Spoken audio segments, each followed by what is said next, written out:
What is going on, everybody? Welcome back to Zees Political Arrow. Hope you're all doing well, feeling well, because I sure as shit ain't, but I gotta make it through this. Upwards and onwards. Today, we've got infamous Piers Morgan on one side throwing his usual sensational punches on Professor John Mearsheimer, a titan of political realism. On the other, dismantling narratives like a pro. The topic, the Middle East, Gaza, and whether Israel gives a damn about the civilians caught in the bloody storm. Brief spoiler alert, Professor John isn't pulling his punches, and Piers, well, let's just say he might be a little out of his depth. Let's dive in. It doesn't give a damn about what Israeli civilians it kills when it launches its rockets. So what's the difference?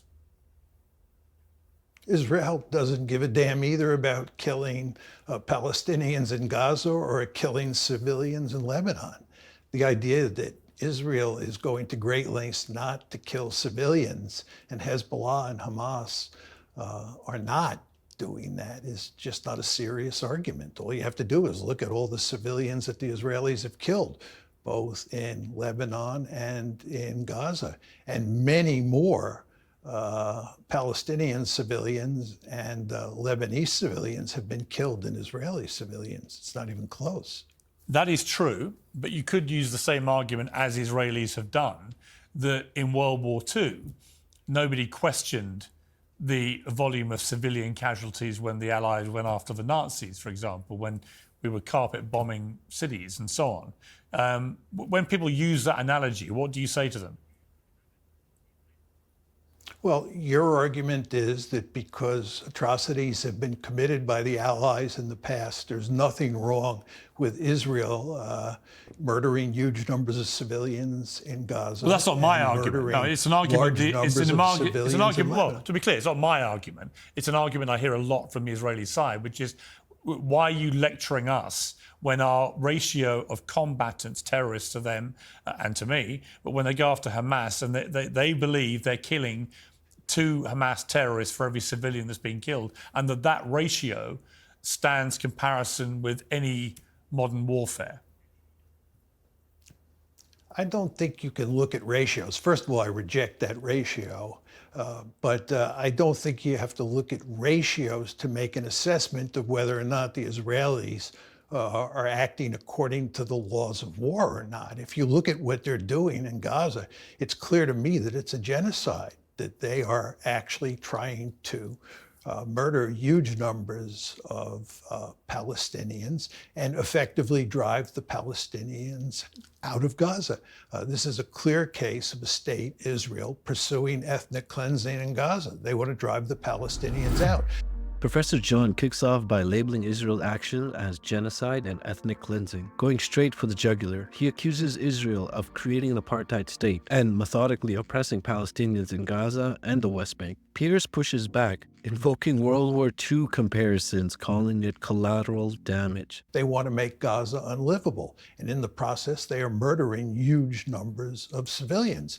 And this is why the International Court of Justice ruled this past January that there is sufficient evidence to make the case that the Israelis are plausibly committing genocide in Gaza. What they would say is that they face an existential threat fueled by Iran from Hamas and Hezbollah right on their border, that neither Hamas nor Hezbollah make any pretense of presenting an existential threat to Israel. Hamas's spokesman, within days of the October the 7th terror attack, brazenly said, we want to keep doing this as much as we can.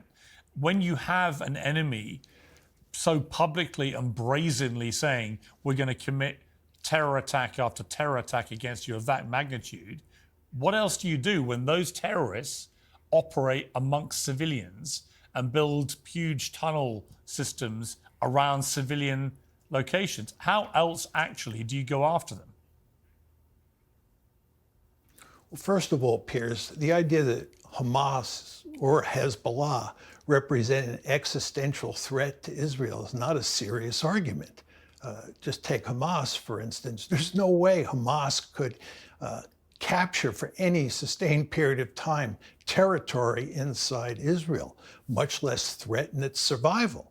With regard to the fact that Hamas is interested in launching terrorist attacks against Israel, From Hamas's point of view, this makes perfect sense because the Palestinians are basically enclosed in a giant open air prison. And what they're trying to do is, in effect, break out of that open air prison. And one of the ways they do that is through terrorist attacks at Israel. And this, of course, is what happened on October 7th. It's not like October 7th happened in a vacuum. It's not like the Palestinians in Gaza were a bunch of Nazis who were just simply interested in crossing the border into Israel and murdering large numbers of Jews. The Palestinians were basically prisoners in this giant open air prison. And what they were trying to do was get out of that situation. And one can hardly blame them. But it's not as simple as that, is it? Because Hamas had power since 2005.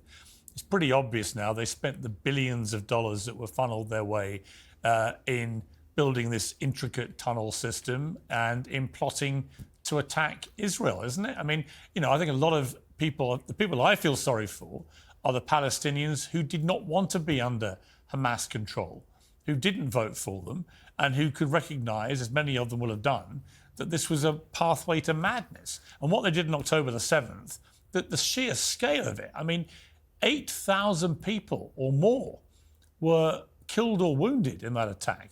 It's one of the worst terror attacks of modern times. So when you say that you dispute their ability to be an existential threat, well, actually, if they carried on doing that kind of thing, and Hezbollah joined in with far more firepower as they have, and Iran believed they really had Israel on the back foot, and they got others involved as well, then it could be an existential threat to Israel. Couldn't it? No. I think what you're missing here is the big picture. What's going on is that Gaza and the West Bank are part of a greater Israel. And this greater Israel is an apartheid state. And if you look at how the Palestinians in Gaza and the Palestinians in the West Bank live, it's hardly surprising that they're trying to rebel against Israel. If you were a Palestinian and you were living in Gaza, I can be certain that you would be resisting against the Israelis the same way the Palestinians are. Well, I certainly listen. I don't dispute that there's been a form of occupation, and we've seen evidence of that this week when Al Jazeera studio in Ramallah is suddenly shut down by the IDF. That can only happen if there is an occupying country exercising that kind of banana republic control over another people. So I accept that. I've never disputed that. But I do dispute your characterization of the threat as not being remotely existential, given you have them backed by Iran, and given Hezbollah certainly is a far more dangerous and far better armed and more populated group of terrorists than Hamas. If they all got together, I think, and others joined in and felt they had Israel on the run, I can see why Israel feel the way they do. How Hezbollah or Iran or Hamas is an existential threat to Israel. Explain to me. Well, when you have how are they an existential threat? Well, when you have tens of thousands of terrorists intent on committing heinous, large-scale terror attacks, that is an existential threat, isn't it? No, it is not. You don't have tens of thousands of terrorists. There are probably about 30,000 fighters in Hamas and 30,000 fighters in Hezbollah. They don't have tanks, they don't have infantry divisions, they don't have artillery.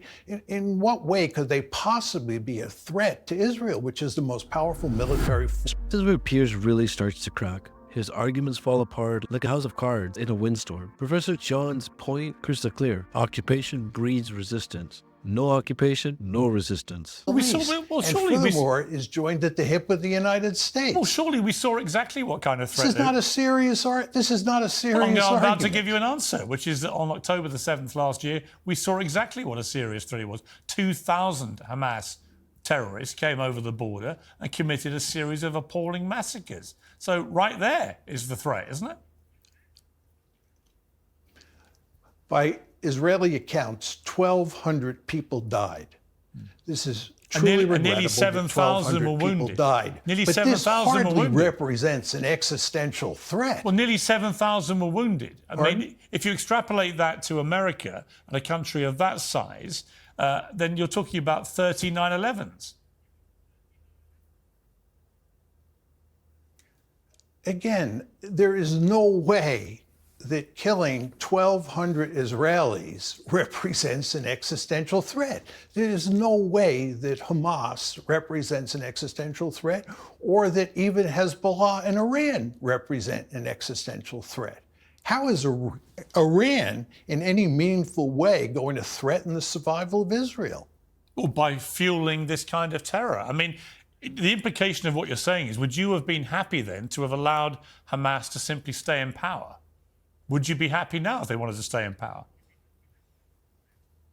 Listen, I think from an Israeli point of view, you don't want Hamas in power. Although I will note to you that Benjamin Netanyahu was perfectly happy to have Hamas in power. I agree, and I don't think October 7th. I agree. And to be clear, but I understand why he doesn't want it in power now. Yeah. I understand that. But he talks about defeating Hamas in Gaza, and he's not defeated Hamas in Gaza. He's not going to defeat Hamas, and he has not defeated Hezbollah in Lebanon, and he is not going to defeat them no matter what he does in the future. I mean, look, I think Netanyahu has a lot of self-interest here, which is connected to his huge unpopularity with his own people, who will clearly get rid of him the moment this wars is over. He also then faces corruption charges in a courtroom. So, I'm very skeptical of what his real motivation is for prolonging all this. And I don't think he has a plan or cares that much for what happens after it. So you don't have to, I'm not here to defend Netanyahu in any way. In fact, I think the whole region would be better off without Hamas and without Netanyahu and without Hezbollah. That's what I think. Well, the truth is you wouldn't have Hamas and you wouldn't have a problem if there was no occupation. The taproot of the problem here is what the Israelis are doing to the Palestinians. Again, the Israelis are creating a greater Israel, which includes the West Bank and Gaza.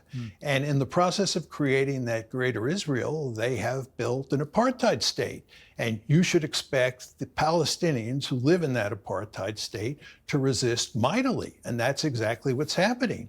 And unless there's some self-determination for the Palestinians, you're going to have more and more uprisings in the future. You want to remember what happened on October 7th was not the first instance of the Palestinians rising up. There was the first intifada in the late 1980s. There was the second intifada in 2000, and there'll be more intifadas, more October 7ths in the future, in large part because how the Israelis treat the Palestinians.